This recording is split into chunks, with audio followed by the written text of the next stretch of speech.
आज बड़ आनंदर दिन दीर्घ वर्ष पर आज अपन्ना पार्वती सत्संग रामलीला प्रचार समिति पक्षर आम साई छकरे एकाठी आज उपस्थित थिबा आमर बरेण्य अतिथि विशेषकरी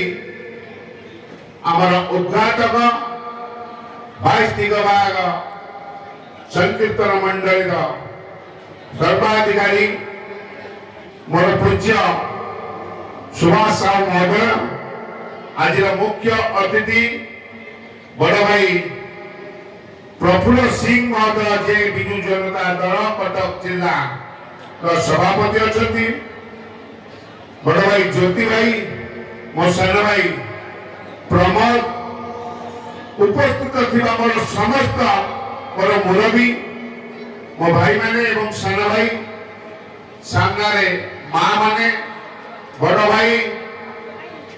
सान भाई एवं पिला माने मंचर आकार